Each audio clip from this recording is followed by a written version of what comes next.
Shalom, Assalamualaikum warahmatullahi wabarakatuh. Pada kesempatan saat ini, saya akan menjelaskan ulasan buku yang sudah saya buat. Tetapi sebelum itu, saya akan memperkenalkan diri saya. Nama saya Augie Kirani Audrey Kainde dengan NIM 230811070023. Prodi Antropologi Sosial dengan dosen pengampu Dr. Anda Jenny Imbang M. Hum. Yang pertama ada identitas.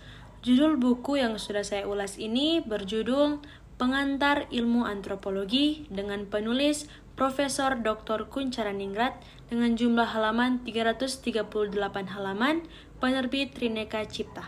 Yang kedua, orientasi. Buku yang ditulis oleh Kuncharaningrat ini memberikan sudut pandang yang luas tentang ilmu antropologi. Kuncharaningrat juga menjelaskan bahwa antropologi merupakan ilmu yang mempelajari tentang manusia dan perilakunya serta kebudayaannya. Kuncharaningrat menjelaskan tentang banyak hal-hal dasar yang dapat membantu para pembaca agar lebih mudah memahami isi dalam buku tersebut. Yang ketiga ada tafsiran isi. Bab 1, di dalam bab ini dijelaskan tentang adanya fase-fase perkembangan. Fase perkembangan tersebut dibagi menjadi 4 fase, yaitu sebelum tahun 1800, yang kedua kira-kira pertengahan abad ke-19, yang ketiga permulaan abad ke-20, dan yang keempat sesudah kira-kira tahun 1930. Kemudian ada juga definisi dari antropologi secara akademis dan juga praktis, ada pula metode ilmiah, terdapat 3 tingkatan yaitu pengumpulan fakta, penentuan ciri-ciri umum, dan sistem dan verifikasi. Bab 2, di bab ini menjelaskan tentang seseorang ahli biologi bernama Charles Darwin yang menjelaskan teori tentang penciptaan manusia. Dijelaskan juga tentang adanya perbedaan organisme manusia dan organisme binatang. Bab 3, Kuncharaningrat menjelaskan tentang definisi kepribadian, yaitu susunan unsur-unsur akal dan jiwa manusia adalah hal yang menentukan perbedaan tingkah laku atau tindakan dari setiap individu manusia. Itulah yang disebut dengan kepribadian, atau dalam bahasa Inggris disebut dengan personality. Dalam bab ini juga dijelaskan tentang unsur-unsur kepribadian yang terdiri atas pengetahuan, perasaan, dan dorongan naluri. Bab keempat, di bab ini menjelaskan tentang kehidupan kolektif manusia dalam kehidupan kolektif binatang, sistem pembagian kerja, aktivitas kerjasama, serta komunikasi yang bersifat naluri, yaitu merupakan suatu kemampuan yang telah terencana oleh alam dan terkandung dalam gen jenis binatang tersebut, sedangkan dalam kehidupan kolektif manusia, pembagian kerja, aktivitas kerjasama, serta komunikasi tidak berdasarkan naluri. Bab kelima. Di bab ini juga menjelaskan tentang unsur-unsur kebudayaan menurut Kuncharaningrat, yaitu bahasa, sistem pengetahuan, organisasi sosial, sistem peralatan hidup dan teknologi, sistem mata pencaharian hidup, sistem religi, dan kesenian.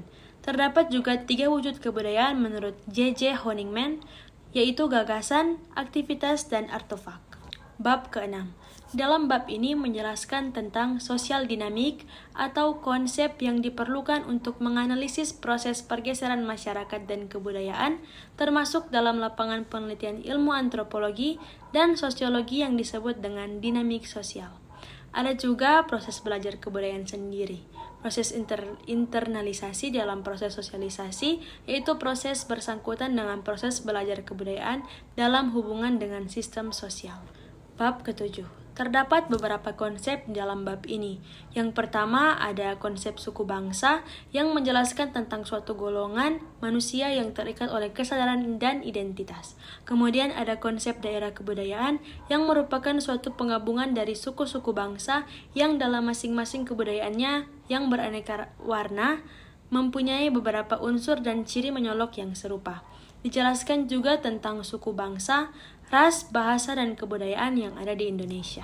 Bab ke-8, di bab ini menjelaskan bahwa etnografi adalah suatu deskripsi mengenai kebudayaan suatu suku bangsa, karena di dunia ini terdapat suku-suku bangsa yang kecil yang terdiri dari beberapa ratus penduduk, tetapi juga ada suku-suku bangsa yang besar terdiri dari berjuta-juta penduduk.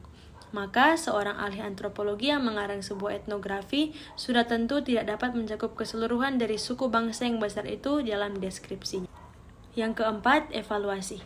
Buku ini mempunyai kelebihan yaitu kelengkapan tentang ilmu antropologi, karena di dalam buku ini berisi banyak hal yang umum tentang ilmu antropologi, contohnya manusia dan masyarakat, yang tentunya memberikan banyak manfaat bagi para pembacanya, terlebih khusus untuk pemula.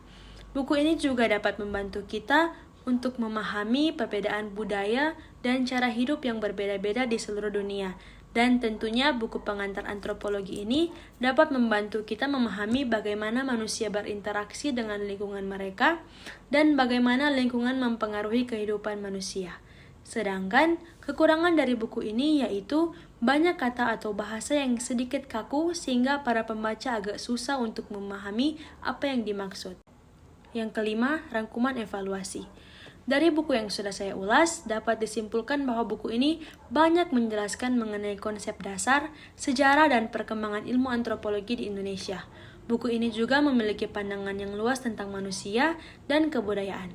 Banyak dijelaskan tentang berbagai macam metode dan teori yang digunakan dalam ilmu antropologi, sehingga sangat dibutuhkan pemikiran yang luas bagi para pembaca untuk memahami apa yang dijelaskan dalam buku ini. Dan itulah contoh ulasan buku yang sudah saya buat. Demikian, semoga bermanfaat bagi kita semua. Terima kasih.